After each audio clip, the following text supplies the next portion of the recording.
Hello everyone, welcome to Angie's Drama Room. I am your meeting host, Angie, where I bring to you all things drama. We're focusing on Korean dramas, Chinese dramas, Japanese dramas, just any drama in general. I've been watching so many dramas lately. I always want to have a discussion with my community. So I thought I would go ahead and start, right? First, I'm going to break down to you two parts. The first part are Korean dramas I've watched lately and Chinese dramas I have watched lately. First part is going to be the Korean dramas I have watched lately. And then just give you a little bit of narrative of what I thought about each one of these dramas. Some of you may have already seen it. If so, just go ahead and put a comment or like the video or subscribe, and also just subscribe and like the video, okay? And that way it'll be we can have a nice little community of drama lovers like I do, like as we all do, right? So first I'm going to do the Korean dramas. So I'm going to break it down of the Korean dramas I have watched in the last 2 or 3 months, and then after I've done this, then we're going to start focusing on one drama at a time, okay? So this one I broke it down to Shop for Killers, Marry My Husband, Perfect Marriage Revenge, Dr. Slump, FlexXCop. Okay, so with Shop for Killers, so there was not much to talk about really. If you like thrillers, which was in a lot of guns and fight scenes and things like that. This is more like a dudes type of show. But if you came there to see Lee Dong-wook, he really did not play a main role in the show, even though he was headlining it. He did not really play a main role. It was mostly focusing on the character's niece. Okay, so it was like, it actually reminded me of My Name Is, if anybody remember that Korean drama. So it focused mostly on the niece and how, but he came in every once in a while as a backstory to carry the narrative, to carry the story along, to move the story along. And so, however, if you like this type of dramas, you will go ahead and watch it. But keep in mind, Lee Dong-wook was not always in each and every scene. He was in the scene maybe 5 minutes, if he was in any scene. He just basically was there as a backstory to carry the narrative. So then number 2, Marry My Husband and Perfect Marriage Revenge. These have exactly the same storyline. Exactly the same. What happens is two women were married in a loveless marriage. One was actually in a loveless and a violent marriage. The other one was just in a loveless marriage.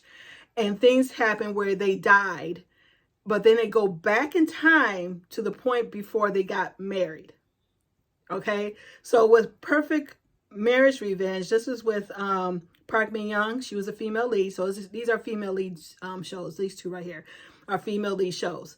Park Min-young, her husband was not, he only married her because she was marriage material, and she was alone in the world. Her mother left her father and her, and then the father dies. So she was out there alone, so she just pretty much clinged on to anything, really.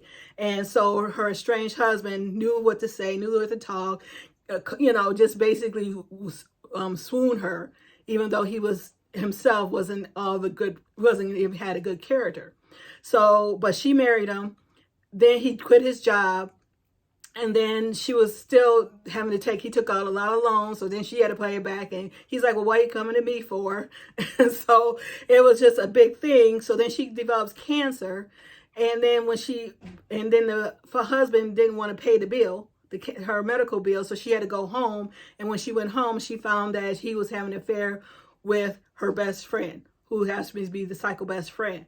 And then she confronts them, things happen, and so she's ended up dying in the hands of her estranged husband and best friend. She falls back, hits her head, and then she ends up dying. But then when she dies, she comes back to life 10 years earlier. So this was 2023. She comes back to life in 2013, right before she was supposed to get married to her husband, her estranged husband. And so she couldn't, at that time, she realized what was going on, but she realized that she just couldn't leave. so she had to force him to want to marry somebody else in order for her to get away from this marriage. Because what happens is one of those cause and effect things, or the butterfly effect. What's going to happen is going to happen anyway. So she had to figure out how. That's the reason why she had to find out somebody to marry her husband. That's what she said, marry my husband. So since the best friend, psycho best friend, was already cheating on the cheating with the husband, she decided to put them two together. Now the best friend was, I saw her and some other show, I can't remember the name, of something Joy, and she was really innocent and sweet. And to have her be on this part where she was very psycho, her character was flawless from beginning to end. She was psycho from beginning to end. And they explained why she was that way towards Park Min Young's character. I think her name was, let's see here, Song Ha-woo. So you kind of almost felt sorry for the estranged husband when they were putting together, because this girl she played this part really, really well. So she ended up having to do that. Now, in the midst of all this, she also had a suitor who liked her before she married her husband. And the suitor, I don't know, this is where the plot hole was, because the suitor had ample enough of time to marry her or to even start dating. So I guess he wasn't confident himself to even ask her, I guess. Then something happened where they lost contact. And then then they came back together when they worked in the same office. Now, what happened was, since she went back 10 years, he also went back 10 years. The suitor also went back 10 years to correct the wrong too, in order to try to sue her. But again, he couldn't do anything. He couldn't just up and swoon her, because she needed to handle this situation first, where she had to handle the fact that she had to get her estranged husband married, to try to get him to marry somebody else, in order for her to not get cancer, in order for her not to have an abusive relationship. So she had to find a way to do that, because if she didn't, again, it would just been another situation 10 years down the line. Now, with Perfect Marriage Revenge, it's exactly the same storyline. This time she was adoptive, and she was very humble and quiet, and she accepted everything people told her, and so she was pretty much gullible. And so when she got adopted, the adopted mother was doing something illegal, and so she wanted the girl, the female lead, to take the fall. And she's like, I didn't do anything wrong. But it was kind of like she wanted to, but basically, since she was gullible, she was listening to her stepmom or adopted mom, and she was going to do it, but then she decided not to, or something happened. She was going to do it. Now, this is where the plot hole was, because to me, it didn't make any sense. The cops were there. They got her dead to right. Somehow she goes to it was a gallery. Somehow she goes, finds her husband. She's, just quiet, and she wasn't even running. She just goes over there, finds her husband. She overhears the husband and her estranged husband and her little sister, which reason why the estranged husband married her was because he loved the little sister. And he's like, well, if I couldn't marry the little sister, at least I can marry her and I'd be close to the little sister. That's the reason why it was a loveless relationship, marriage. But she was gullible. She just accepted it. She was just happy that she got married to this man that she loved herself. And so they were talking, and she realizing that all this was a hoax, her marriage was a hoax. And they actually had a full-on conversation while the cops are downstairs, and she's just having this full-on conversation. The next cut to now she's in a car, and I'm like running from the police. It's like, that doesn't make sense, right? How she's going to be in a car? Literally, I'm quite sure this gallery was not big. She is not this suave, didn't know how to run from the police, but somehow she got into a car. Then the strange husband calls her, trying to convince her to come back to take the fall. She listens. She does a U-turn. She gets into a car accident, dies. Well, she didn't die right away. It was almost, she died. She was like, she was in a hospital. She ended up surviving just enough, but she was on basically, ICU. She's about ready to die if something, so what happened was the adoptive mother, to stepmom, I guess we're gonna call her, basically pulled the plugs on her, and then she slowly died. And then so then she goes back 1 year. Okay, so married my husband, went back 10. She goes back 1. Right before she was she went back 1 year, and she realized she's standing in front of a mirror in her wedding gown. And so she realizes what was going on, because she's starting playing all this stuff in her head when she was in the hospital, when she was she was in recovering. And so she got some sense to her. And so now she's like dumping the boyfriend. I mean, the boy, she pretty much right there and there, she was able to dump the boyfriend. Okay. So she didn't have to do a cause and effect. So it was only, I guess, I don't know why, but anyway. So now, the suitor in this one was Song Hoon, which many probably, a lot of you probably know. He liked her because of a painting. She was an artist, so he liked her from the painting, just looking at the painting, and he wanted to know more about her. But however, when he finally found her, she was already married. So that makes kind of sense. This is more, to me, with Perfect Marriage Revenge, was more about, I think it was a soap opera type. Marry My Husband, more melodrama. And so, because it involved, the Perfect Marriage Revenge involved every character in the story, where Marry My Husband kind of just focused mostly on her and how she was able to get out of this relationship. So he goes back 1 year with her. So he gets in a car accident. I'm not going to tell you all this thing here, but he gets in a car accident too. He goes back 1 year with her too. So in both stories, the suitors both went back to the time also. So with Marry My Husband, that's the reason why I kind of watched it, because it had a BTS reference, and that's how they knew they were both back in time. That's how they knew it. And then with Perfect Marriage Revenge, they had like this tattoo on their wrist of the timestamp of the time they died. So it was on their wrist. But only person who could see it is the person who went back in time with them. And so with Song Hoon, the suitor, he saw her tattoo. But she never saw his, because he was hiding it with a watch. So he knew she came back in time too. Okay. So he could never actually would have been able to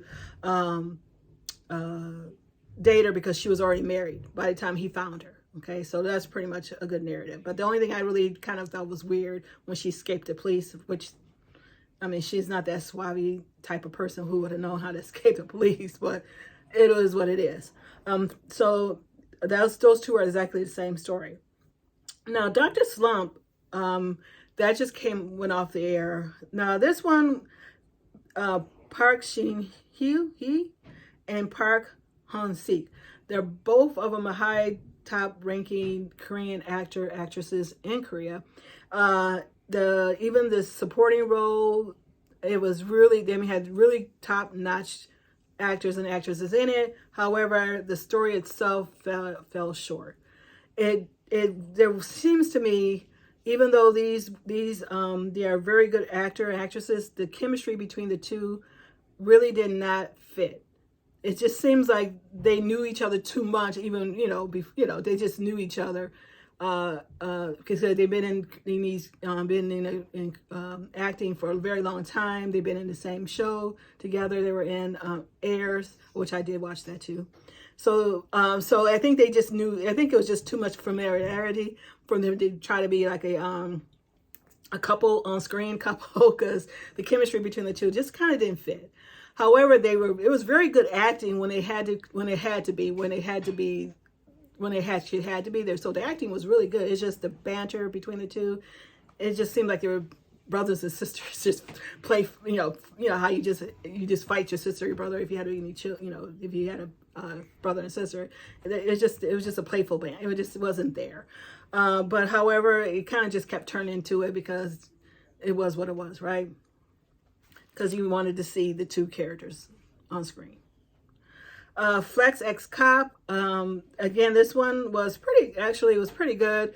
It was just your basic, and there was nothing really in the beginning to really, you know, it is what it was, right? It was about a illegitimate heir who basically didn't want to become the CEO of this conglomerate.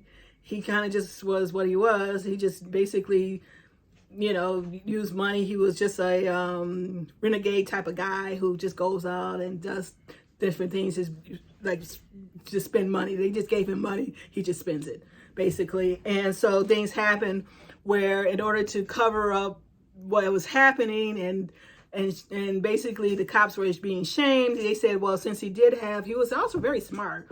And since he was a lawyer, they decided, well, okay, you can be a detective. So they ended up having to have him be a detective. And then he helped solve cases. And pretty much for someone that were high level cases. So he knew some of the characters. He knew exactly who, you know, because it was about money. So he knew money. So it was about money. So he helped solve characters. But really came down to it. So the story really was about him, his mother, his father, his stepbrother, and his stepmother. And the last 4 episodes, I think, of this show, it went from being a dramedy, which is a drama comedy, down to a suspense thriller. and in 4 episodes, I'm like, wait a minute, what happened? So that's pretty much what that was. So if you wanted to watch it, you know, the lead actor in it, the male lead, this is a male lead driven show, was very good in it. The woman was very good in it. The father of the cop girl, he's good. He's been in a lot of dramas too. So if you want to watch that, so yeah. So those are my 5 Korean dramas I have watched lately. Then next one, I'm going to talk about the Chinese dramas I've watched lately. And then from there, we're just going to be discussing one drama at a time. Again, subscribe, like, leave a comment what you think about these dramas I watch, or you can leave a comment of a drama that you may want to discuss. We'll discuss if I have watched it before. All right, bye. Meeting over.